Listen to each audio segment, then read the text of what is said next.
Alrighty, folks, we heard it here first from Redfin. Redfin tells us quite clearly that most of the country, not all, but most of the country is in a buyer's market, with some cities like Austin and cities inside Florida, deep inside a buyer's market. What the heck should you be doing in a buyer's market? Should you be stepping back and waiting for prices to fall? Should you be waiting on the sideline for some bell to ring? Or should you be taking an opportunity? And if you are lucky enough to be in the game, what should you be doing? Should you be looking to scale, grow, refi? What the heck should you be doing? I'm going to talk with Casey from Brick by Brick Wealth and see what she's doing in a buyer's market. How you doing, Casey? I'm doing good, Michael. I hope you had fun on your vacation. First off, hold on. So trip. Thank you. I don't take vacations. What the heck do I need a vacation from? Sorry. I take trips. Come on. Dang it. Get it right. I knew that. I knew that one. And my parents came to visit from Mexico, so it was perfect timing. So got to hang out. There you go. Awesome. But anyways, I have been getting, this question a lot. Now's the time to buy. Should I wait? Every time I make a YouTube video, a lot of the because my opinion is now's the time. Like, we don't know when the bottom is. So get out there, start making offers, relearn your market if you've been sitting on the sidelines, and just start making those offers. Take advantage. You don't know when it's the bottom until the bottom is over. So you can get a good deal today. Great. Maybe you'll get a better deal in September. But the bottom line is, if you're not out there making offers and getting any deals, you're going to be the one saying, oh, I missed it, when it's on the way back up. Yeah, I think one of the things that people need to understand about buyer's market, and I can say this because I have almost 25 years of doing this, they don't come around very often. We are predominantly in a more balanced market with, over the last decade or so, a seller's market in most of the country, certainly the last 5 years. And those are no fun. A buyer's market is fun for a couple of reasons. First and foremost, the media and the doomers come out and scare everybody. Because again, the part of being in a buyer's market is not only do you have more sellers, but you have buyers actually disappearing. I can tell you, as somebody who bought properties from 2010 or 2009 all the way to like 2015, every year that the prices went down, I had less and less competition, which makes no logical sense. So again, as the narrative spins up, you're going to have more and more people just go, I'm not going to catch a falling knife. Oh, it's going to fall 10%, whatever it is. And what I tell people is, okay, if you really believe, that your market's going to fall 10%, write your offers 15, 20% below asking. Just buy with that intuition, and then buy now, because the last thing you want to do is watch it go down, 5%, think it's going to go down 10, boom, bang, the Fed cuts rates and buyers fly off the sidelines and you missed it again. Yeah. If you're going to get a motivated seller to take your disrespectful offer, which could be 15, 20, I'm writing offers 30% below list price. They're not going to do that if the market turns, right? You're going to miss your opportunity again, right?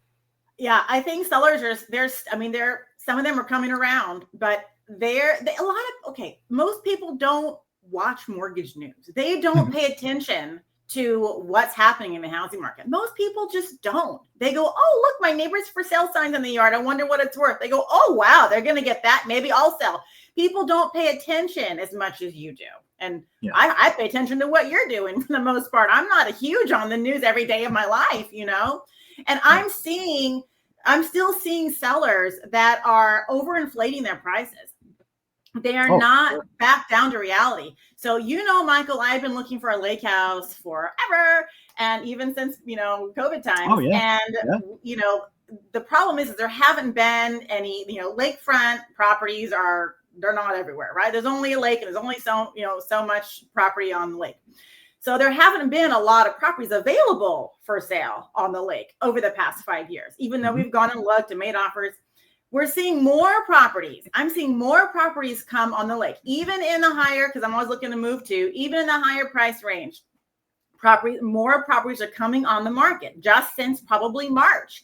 More properties have been coming on, but they're not really selling. Now, the people that are listing at today's prices, those ones are selling. The people that are listing with last year and the year before's prices, they're still sitting because the buyer has been looking at the market. If you're in the market to buy real estate and you've been sitting on the sidelines, you are watching the news about the real estate market. You are paying more attention to what home prices are. You've got your phone listings on your realtor.com and you look every day, even for fun, what's selling, what's coming on the market. Oh, look, price drop, price drop. So if you're a seller and you're listing prices accurately, your homes will sell. But if you're still thinking of 2023 prices, it's not happening. And we made an offer last week on a lake house. They were asking 729. There's two of them. The one we made an offer on, they were asking $699. And to me, I've been looking at this market for 5 years. It was too much.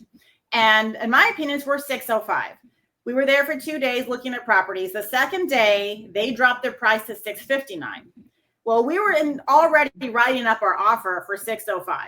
They were mortified and insulted at our offer for $605. And I'm like, we just dropped it, $40,000 or whatever. And I said, that's great what you dropped it. It wasn't worth $699 and it's still not worth $659. So people have to come down to reality on what the housing market is looking like. And if they want to actually sell their property, they've got to list it right for today's prices. Yeah, I think there's a lot in that I would tell people. And I love that strategy of knowing your market, writing a 605 on a property you thought was listed at 699. That's exactly what you should be doing. And, in my experience, you're never going to get the first yes, right? Because if you got 605 on a 699, you didn't write a low enough offer, frankly, right? But the money is in the follow-up. It would not shock because this seller has three options. They are either A, going to take it off the market, right? They don't need to sell. They want to sell. So those take it off the market. B, they will sell it to somebody else. Or C, they will sell it to you at 605. And your job is just to keep raising your hand every 7 to 10 days and go, I'm still here. I'm still here. In fact, I'm a big prick. So what I would do on the next offer is I'd write it at $599. Yeah. Right. That's not so bad. I would just say, okay, it's still there. Here you go. $599, $597, and then if they ever come back at 605. I think what some agents are doing too is they're doing a disservice being a real estate agent. A lot of them are. And I like my real estate agent, enough, but she a lot of times thinks, oh, well, it's worth what they're asking. It's worth what they're asking. It's like, it's not, it's just not. And buyers make the deal. Buyers make the deal. It's only worth what the buyer's willing to pay. That's what it's worth. It doesn't matter what the seller wants. And so I always look at the price when I put in my price range, but I'm not looking at, I don't calculate what I'm going to pay based on what the seller wants. I say, what are the comps of solds? My agent sends me active listings. They go, oh, you're going to have to send me some solds, and I don't want to see solds in 2022 or 2023. I realize it's lakefront, but people aren't getting 30% appreciation on their homes this year. It's just not happening. Now, what the seller did. Yeah, go ahead. Well, I was going to tell you, I'm tracking a property in Vegas that's listed at $399. It's a fair price. It's probably, if I had to be honest, it's probably worth $389, but it's not bad.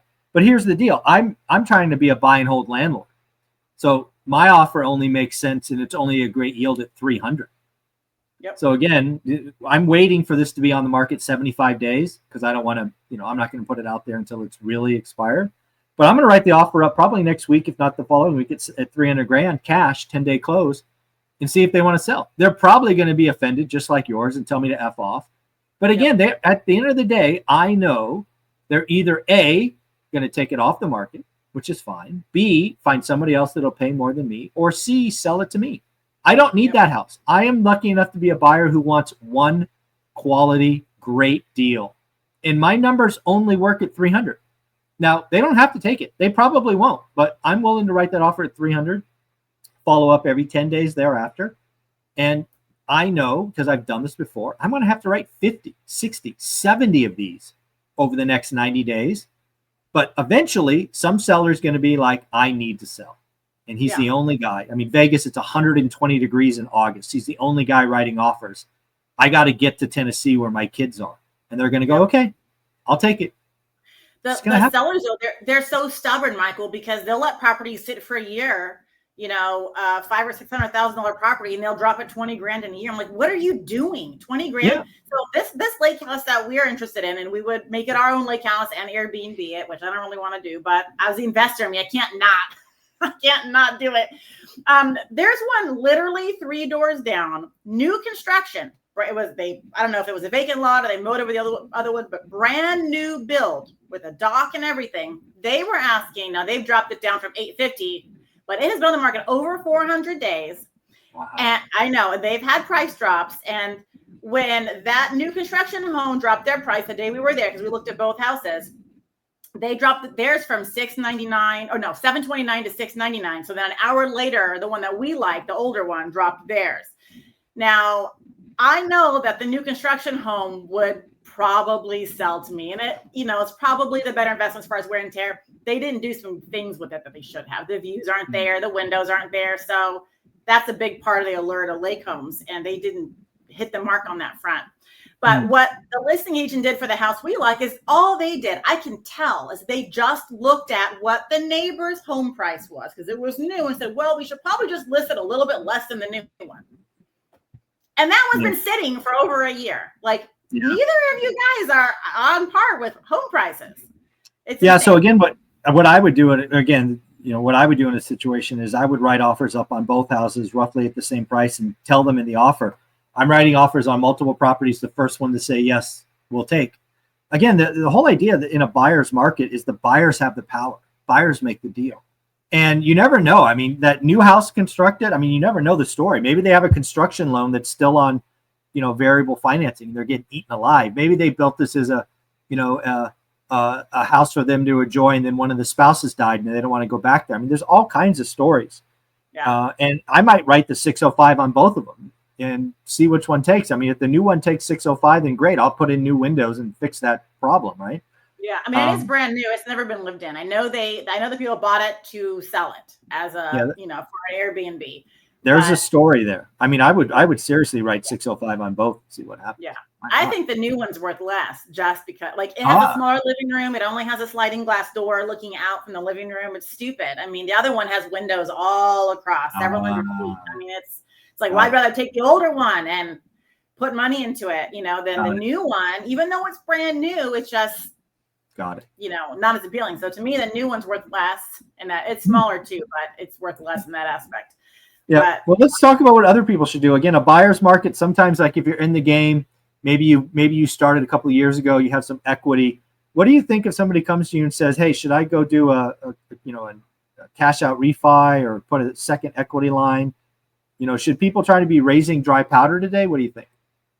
I would say that they should get some together. Yeah. I would say you don't know what deals you're going to come across. And this is the first time we've had an actual, I know a year or so ago, we've talked about, maybe it was more recent than that, a buyer's market, but it was a really short window. And it didn't really last very long.